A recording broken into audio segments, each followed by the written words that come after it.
안녕하세요, 이남승입니다. 세계지리 수능 완성 실전 모의고사 5회분 해설과 분석 모든 문항 하지 않고요. 시험에 나올 만한 거 그리고 우리가 이미 다 알고 있는 내용이지만 약간 조금 더 우리가 한 번 더 눈여겨봐야 될 거 해설지에 나와 있지 않는 분석들에 대해서 해드리겠습니다.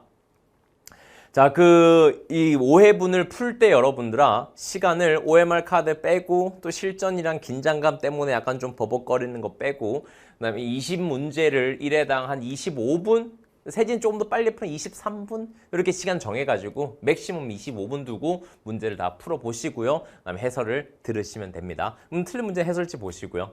문제 다 풀어보셨죠?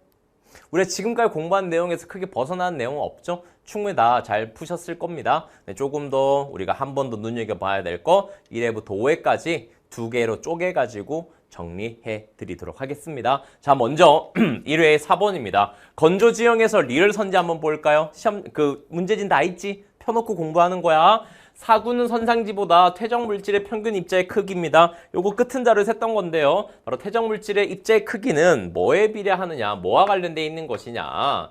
지형을 만드는 프로세서와 관련되어 있습니다. 무슨 얘기냐? 일단 퇴적물질이니까 퇴적이랑 관련되겠지? 자, 그러면 지형을 만드는 힘이 뭐가 있느냐? 첫 번째, 빙하에 의해서 지형이 형성됩니다. 빙하 퇴적 지형이 있을 것이고요. 그지? 그 다음에 유수, 흐르는 물. 쉽게 하천이라고 생각하시면 됩니다. 하천에 의해서 운반되다가 퇴적돼서 지형이 만드는 경우도 있을 것이고요. 또 이거 말고 또 뭐가 있을까? 또 뭐 있니 얘들아? 건조 지형에서. 이거로 인해서 또 지형이 만들어지잖아. 그렇지. 바람에 의해서 지형이 형성되기도 합니다. 자, 그러면 생각해 보자고요. 빙하와 물과 바람 중에서 뭐가 힘이 제일 셀까요? 지금 우리는 지금 뭘 할 거냐면 빙하와 하천과 바람에 의해서 운반되다가 퇴적돼서 만들어진 지형들의 퇴적물의 입자 크기를 비교하려고 하는 거예요. 그럼 생각해보면 무작정 외우지 말고 했던 거지만 힘이 제일 센 거는 그래요. 빙하일 겁니다. 고체 속에 뜯겨져 나와가지고 박혀있다가 어느 곳에서 퇴적이 돼버리는 거. 따라서 퇴적물의 입자 크기는 빙하의 퇴적 지형이 제일 크다라는 것이죠. 평균적으로 말이죠. 그럼 물과 바람 중에서 힘이 뭐가 쓸까요? 선생님, 태풍이 바로 태풍은 좀 극단적인 바람이고 노멀한 바람이랑 그냥 일반적인 물이랑 그렇죠. 물이 더 힘이 더 세다라는 것입니다. 그에 따라서 빙하에서 퇴적 지형인 모래인의 입자의 크기가 큰 편이다. 그지? 드럼린의 입자의 크기가 큰 편이다라는 것이고 유수는 그렇지. 사구와 선상지 중에 그래 대표적으로 범람원 있을 것이고 선상지 있을 것이고 이런 것들의 입자의 크기가 상대적으로 바람에 의해서 퇴적된 바로 사구 뭐라 하냐 이걸 바르암보다 크다라는 것이죠. 그죠? 자, 그러면 이제 유수에 의해서 퇴적된 녀석 요걸 갖다 조금 더 보도록 하겠습니다. 일반적으로 이 선상지라는 것은요 경사가 급격히 변하는 지점에 산지에서 흐르던 물이 운반되어서 퇴적되는 것이기 때문에 산지, 경사 급한 곳에서 경사 완만한 곳에서 만나는 집에서 만들어지는 것이어서 선상지의 퇴적물의 입자의 크기가 범람원의 퇴적물의 입자의 크기보다 큰 편이다 라고 얘기할 수가 있습니다. 그리고 하천에 의해서 운반되다가 바다와 만나는 하구 지역에서 또 유수에 의해서 퇴적된 지형이 있습니다. 그걸 우리는 뭐라고 하죠? 네, 삼각주라고 하죠. 삼각주의 평균 퇴적 물질 크기보다 선상지와 범람원이 더 크다라는 것이죠. 또 하나 더 해볼까요? 자, 범람원 또 두 개로 구분하잖아요. 자연재방이 있고요. 그 다음에 배후 습지가 있겠죠. 자연재방과 배후 습지 중에서는요. 자연재방의 퇴적물의 입자의 크기가 배후 습지보다 크다라는 것입니다. 이 정도 개념 끝은 자료에서 했던 거지만 한 번만 더 봐주세요. 알겠죠? 기본적으로 사구는 바람, 선상지는 유수이기 때문에 사구의 퇴적물의 평균 입자의 크기가 더 작다. 바람이 힘이 더 약하기 때문에 그렇다. 링링 생각하지 마라. 혼난다잉. 자, 10번 국가별 종교 보겠습니다. 국가별 종교는요. 딱 단서조항 지도에 나와 있잖아요. 어떤 나라, 어떤 나라, 어떤 나라, 어떤 나라. 접근 루틴 말은 뭐야? 그 나라의 1등 종교를 딱딱딱 정리하시면 끝납니다. 자, 그런데 여기서 이제 자료에서 아프리카 부분 조금 더 봅시다. 아프리카 북부에 알제리, 리비아, 이집트, 모로코 이런 나라들 다 모르잖아.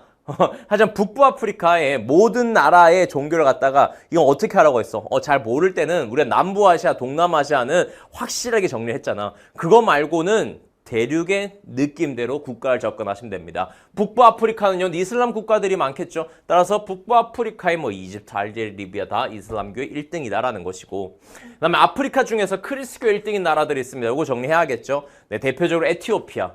에티오피아 중심이고 에티오피아와 인접해 있는 나라든 크리스교 1등인 나라야. 에티오피아의 서쪽, 남수단, 크리스트교. 에티오피아의 남쪽, 케냐, 크리스트교. 그럼 남아공은 당연히 유럽 인구 비중 높으니까 네, 크리스트교다. 요거 했던 거 다시 한번 정리해 주시고요. 나이지리아 같은 건 바로 뭐냐? 크리스트교, 이슬람교 반반 치킨 느낌이다라는 거 기억해 주세요. 나이지리아 같은 경우는요, 아프리카의 인구 1등이기 때문에 출제가 될 수 있습니다. 크반, 2반, 반반 치킨. 오케이, 됐어? 좋습니다. 이렇게 정리하시면 됩니다. 자, 그 다음 기호작물입니다. 기호작물도 우리가 끝은 자료에서 워낙 다양한 자료를 정리했기 때문에 자료에서는 그냥 뭐 장난하는 것처럼 풀립니다. 근데 우리 조금 더 하자고요. 조금 더 나아가자고요. 자, 아프리카의 대표적인 차, 카카오, 커피를 생산하는 대표적인 나라, 세계에서 유명한 나라를 한번 정리해 볼게요. 우리가 알고 있는 게 이겁니다. 아프리카에서는요, 네, 압도적으로 카카오 생산량이 많죠. 그래서 코트디부아르, 가나, 코가나와 이런 순서입니다. 기니만 연안에, 그지? 요건 잘 알고 있고, 근데 요걸 잘 모르는 친구도 있을까봐 한번 하는 거요. 차는 아시아가 유명하지 대륙에서, 근데 아프리카에서는 케냐가 차 꽤 유명해 세계적으로. 이렇게 정리.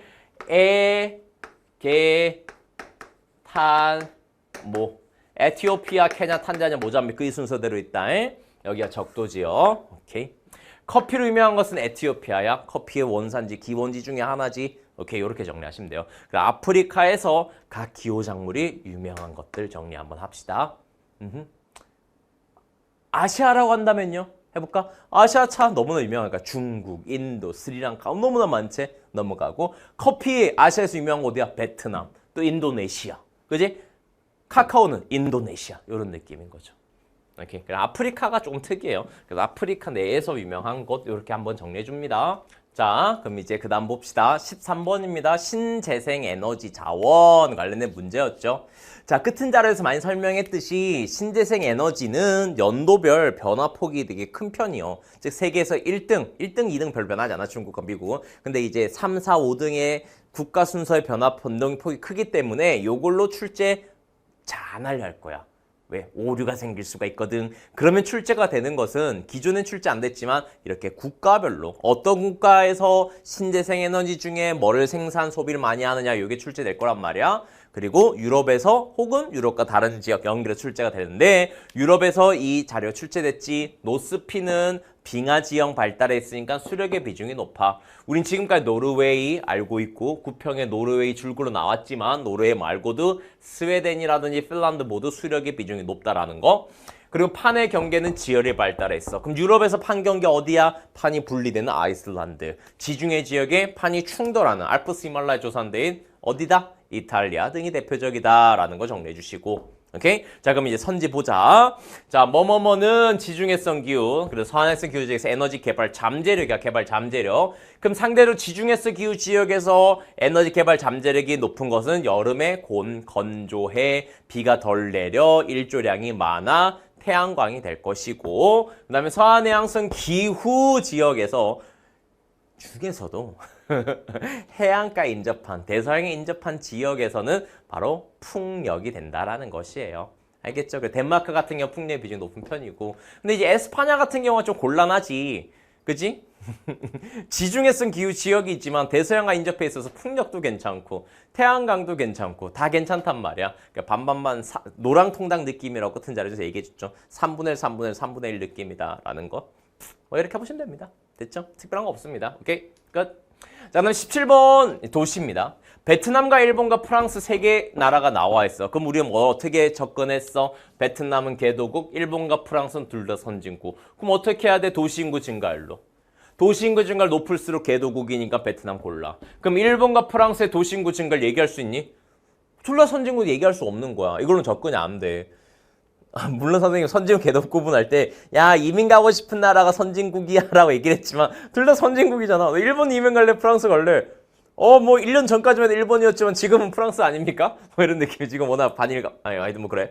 그렇기 때문에 도시 인구 증가를 해서는 베트남만 찾고, 그럼 일본과 프랑스를 찾는 건 바로 요거야. 1000만 이상의 도시 비율입니다. 어떤 도시가 1000만 이상 인구를 가진 인구 비율이야. 그럼 어디가 많겠어? 일본이 많은 거야. 왜? 외우는 게 아니라 왜? 일본의 인구가 많으니까. 그리고 이렇게 거대 도시에 거주하는 인구의 비율이 높다라는 것은, 잘 들어, 다시 한번. 거대 도시, 인구가 많은 도시에 거주하는 인구 비율이 높다라는 것은 개도국적인 느낌이지. 근데 일본 선진국이란 말이야. 즉 이거는 이 차이야. 한지를 같이 공부한 친구들 항상 의아하게 생각했을 거야. 우리나라는 종주도시 현상이 나타나니 안 나타나니? 1등 도시와 2등 도시 2배 차이 안 나타나? 나타나지? 세계지에서 우리 이렇게 배우지. 종주도시 현상이 나타나는 건 선진국의 개도국이야. 개도국이란 말이야. 근데 우리나라는 선진국이라고. 일본도 마찬가지야. 1등 도시에 되게 집중돼 있는 거대 도시들이 많단 말이야. 왜 때문이야? 우리나라 일본 선진국이지만 왜 이런 현상이 나타나는 거지? 그래요. 다른 유럽이나 앵글로에 비해서 급속한 산업화와 급속한 도시화를 이뤄냈기 때문에 그런 거예요. 또 땅도 좁기 때문에 특정 대도시에 많이 살 수밖에 없는 거야. 다르다고 경우가. 이런 느낌이라고. 그렇기 때문에 네, 일본이 프랑스보다 인구가 많고 또 같은 선진국이지만 아시아의 선진국, 급속한 산업화 도시를 일으켰기 때문에 거대 도시에 거주하는 인구의 비율이 높다라는 거 한 번만 더 체크해 주세요. 알겠어요? 이렇게 접근하시면 됩니다. 여튼 자료 접근의 루틴은 항상 특이한 거 하나. 개도국 먼저 접근 쳐내는 거지. 그리고 이제 일본과 프랑스 우리 인구를 배웠잖아. 끝은 자료에 있는 거다. 자, 인구 수를 암기할 필요 없어. 대륙배리 국가와 대표적인 것만 하자. 중국, 인도 1등, 2등, 미국이 3등, 4등이 인도네시아, 5등이 어디였지? 브라질. 브라질리언에서 외웠지. 그 다음에 6등, 7등, 8등, 9등 딱히 알 필요는 없고요. 그 다음에 일본이 1억 2천만 명으로 상당히 많다라는 거. 우리 요거 얘기했었지. 그래서 일본 장난 아니네. 까불만 하네. 이런 느낌이고. 에티오피아. 시험에 많이 나온 아프리카. 요게 딱 1억 명이에요. 그러니까 에티오피아 기준입니다. 에티오피아 적은 나라들 유럽. 유럽 선진국들은 에티오피아 적어. 1억 미만이고 일본보다 무조건 적어. 프랑스 같은 경우 독일과 영국, 프랑스가 유럽의 대표 선진국 아니냐. 여기서 얘기했던 것은 독일이 인구 제일 많아. 독일이 제조업 발달했어. 그지? 영국과 프랑스는 비슷비슷해. 역시 앙숙 녀석들이구나. 이런 느낌. 일본에 비해서 2분의 1이라는 거. 그냥 1000만 이상의 도시 인구 비율이 당연히 일본이 많을 수밖에 없는 거지. 그래서 세질 출자는 아마 선생님들 그렇게 생각했을 거야. 당연히 인구 2배니까 일본이 높지. 근데 우리 학생들한테 당연히라는 게 적용 안 되잖아. 심지어 어떤 학생은 그 구평에서 선생님 에펠탑, 루브르 박물관 이게 왜 8입니까? 나한테는 당연하지 않는다 이렇게 얘기하더라고. 맞아, 걔 말도 맞아. 아니 군 뭐 네 잘못이 어쩌겠냐. 근데 요 정도는 우리가 어떻게 접근하느냐 해줘야 됩니다. 해줍시다. 알겠죠? 다시 한번 순서를 5등까지만 기억하시고요. 그 다음 대륙배 인구 1등 기억하시고요. 일본 인구가 상당히 많다라는 것입니다. 러시아, 멕시코, 일본 1억 2천, 1억 3천, 1억 4천 대략적으로. 에티오피아 1억 명 기준. 유럽의 선진국들은 다 1억 미만이라고. 자, 유럽의 선진국 1억 미만. 그중에서 독일, 영국, 프랑스 중에 독일 인구 많아. 영어, 프랑스 비슷비슷한 느낌이야. 그다음 차드, 귀염둥이 차드. 작아. 이런 거. 그냥 차트를 한 거야. 아프리카 개개도국 인구 적다라는 것이죠. 그 중에서 뭐 나이지리아, 이집트 이런 지역 빼고 말이야. 이집트 1억 명 넘을 것이고. 그지? 터키 인구 많지. 터키 친구들이 독일로 많이 가잖아. 독일과 터키 인구는 비슷비슷하다라는 것도. 비슷비슷해. 엎치락 뒤치락해. 이런 느낌 정리해 주시면 됩니다. 오케이? 자, 18번. 자, 도시화율입니다. 자료에서 멕시코는 산계라는 것. 우리 공부만 했던 산계가 바로 뭐야? 산업화 성공한 개도국이다. 따라서 인구 증가율이 산계 높겠죠? 도시화율도 아주 높은 편이다라는 거. 이거 체크해 주시고. 자료에서 어렵지 않습니다. 이렇게 멕시코 먼저 정리해 주시고. 이집트는 개도국이야. 아프리카 개도국, 개개도국이야. 독일은 선진국이야. 바로 쳐버리면 되겠죠? 자, 선지 3번 보겠습니다. 당연한 거죠. 80년에서 2015년 인구의 순유입이 많다는 건 선진국을 얘기를 하는 거예요. 그래서 틀린 선지인데 요걸 얘기하고 싶은 것은 자, 이집트는 유출 지역입니다. 근데 어디로 가느냐 말이야. 요거에 대한 해석도 우리는 할 수가 있다라는 거야. 즉 아프리카에서 아시아의 이동, 북부 아프리카에서 서남아시아 산유국으로 돈 벌러 가는 친구들, 그게 바로 이집트에서 사우디아라비아 인구 이동이라는 것입니다. 요거 기억해 주시고요. 그럼 독일은 그래 유입이 많아. 어디서 유입 많이 하는데? 많이 나왔던 거. 가까운 폴란드, 터키 이런 지역에서 많이 인구 유입돼. 그리고 아일랜드에서 많이 유입되는 나라는 그래 영국이야. 요런 것들. 끝자를 했던 거, 끝자를 셌던 거 한 번만 더 정리해 주시면 됩니다. 좋습니다. 19번 보겠습니다. 경제협력체. 자, 경제협력체는 수능 오류난 이후로 한 번도 출제가 안 되지만 그래도 계속 꾸준히 나오고 있어요. 한번 보자고요. 자, 을에 대한 선지입니다. 을 학생이 얘기한 선지. 미국은 멕시코 혹은 캐나다보다 역외 국가와의 무역 비중이 높다. 옳은 설명이죠. 자, 역외 국가의 무역 비중은 바로 무엇이냐? 역외라는 것은 바로 뭐냐? 지역, 지자 항상 붙이라고 했잖아. 지역외. 즉 경제협력체, 미국과 멕시코, 캐나다, 나프타 외 국가의 무역 비중이 높죠. 왜? 미국이 잘 사니까요. 캐나다, 멕시코는 특히나 멕시코 같은 경우는 나프타 체결 이후 무역액 증가율이 가장 높습니다. 나프타 체결 이후에는 뭐 할 거 없다. 타코나 먹자. 뭐지 또 타코 말고? 맛있는 거. 타코. 퀘사딜라나 먹자 뭐 이런 느낌이었는데 나프타 체결되면서 우리 저렴한 임금이야. 미국, 캐나다 공장들 일로 와. 마퀴라도라에서 무역을 생산이 많이 증가했다는 말입니다. 제조업 출하액이 많이 증가했다라는 것이죠. 그런데 미국은 나프타 체결 이전에도 1등이었고 이후에도 세계 1등입니다. 그래서 미국은 캐나다, 멕시코보단 나프타에 대한 의존도가 낮다라고 보는 것이죠. 왜? 미국이 잘 나가니까요. 잘 사니까요. 이런 느낌 정리하시면 돼요. 그러면 미국은 멕시코보다도 캐나다보다도 여개 국가의 무역 비중이 높다. 그럼 이제 너희들도 질문하지. 선생님 멕시코와 캐나다는 어디가 높습니까? 출제 안 됩니다. 알겠죠?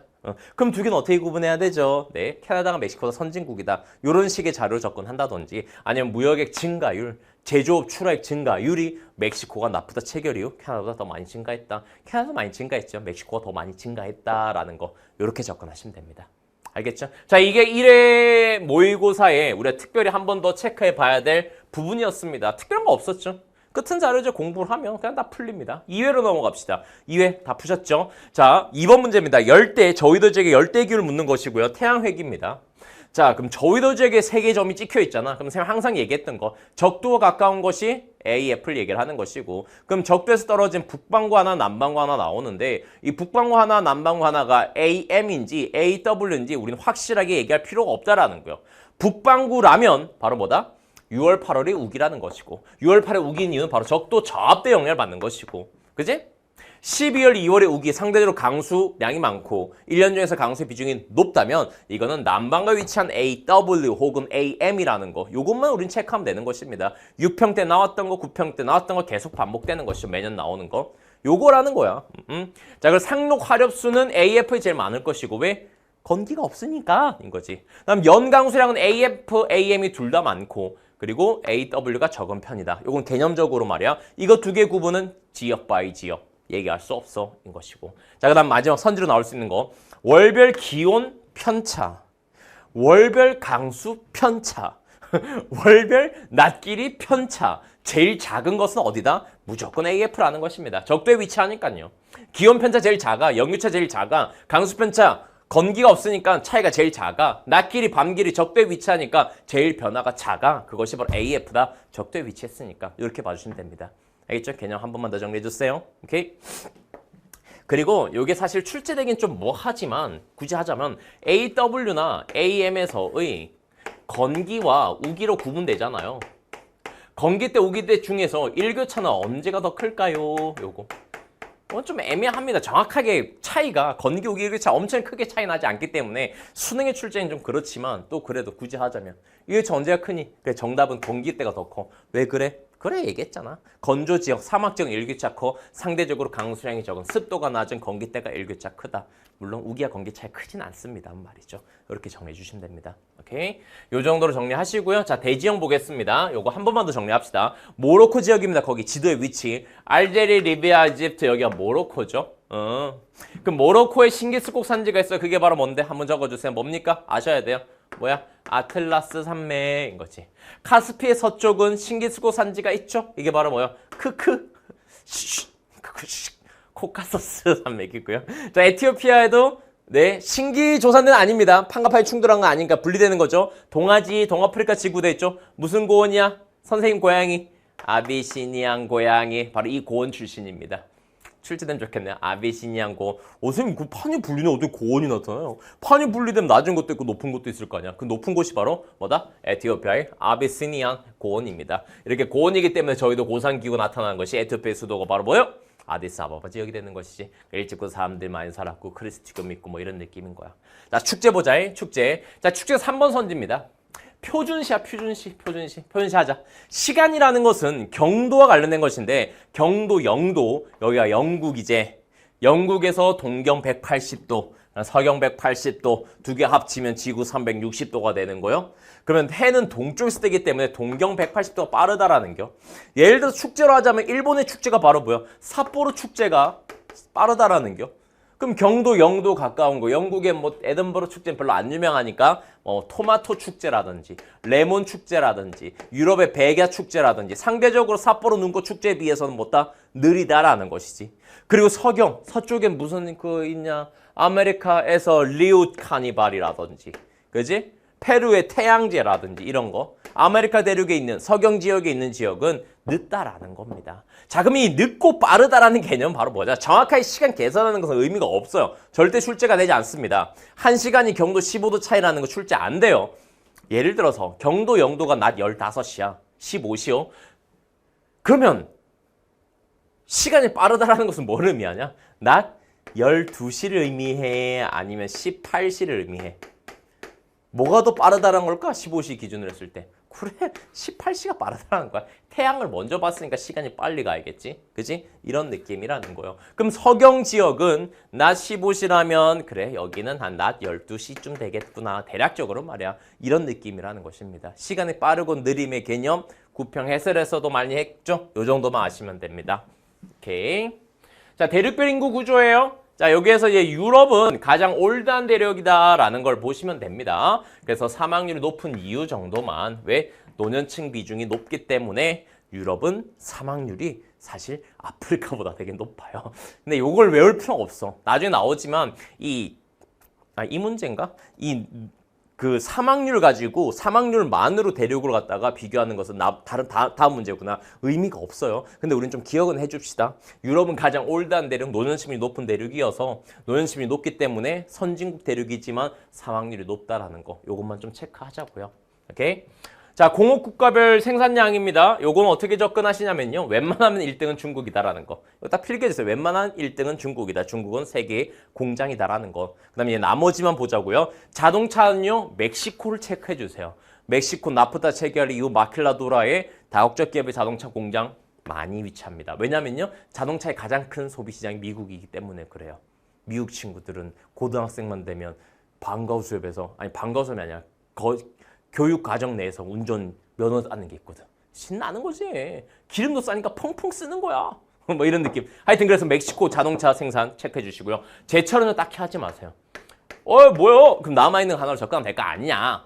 그럼 조선은 한국과 중국, 일본 엎치락 뒤치락 합니다. 이 자리에서는 중국이 1등이잖아요. 어떤 또 연도에 따라서 한국이 1등일 때도 있었고 일본이 1등일 때도 있어요. 한중일의 비중이 가장 높다라는 거 이렇게만 정리하시면 돼요. 그지? 자료 비교할 수 있겠지? 조선은 한중일 비중이 높다. 그럼 섬유는 마찬가지 중국 1등입니다. 웬만하면 중국 1등이라고요. 그럼 중국 1등 말고 나머지 국가들이 동남아 국가들이면 섬유에 관련된 거구나. 이렇게 접근하시면 됩니다. 알겠죠? 자동차 멕시코라는 거 잊지 마세요. 제철 접근하는 법 없습니다. 조선, 한중일 세 나라가 차지하는 비중이 겁나 높으면 조선이다. 라고 정리하시면 돼요. 대단한 나라들이죠. 오케이. 자, 여기까지 했고요. 우리는 3회는 조금 끊었다 갈까요? 그래서 3회부터 5회까지도 꼭 풀어보시고요. 지금 시킨 대로 또 같이 한번 해봅시다. 알겠죠?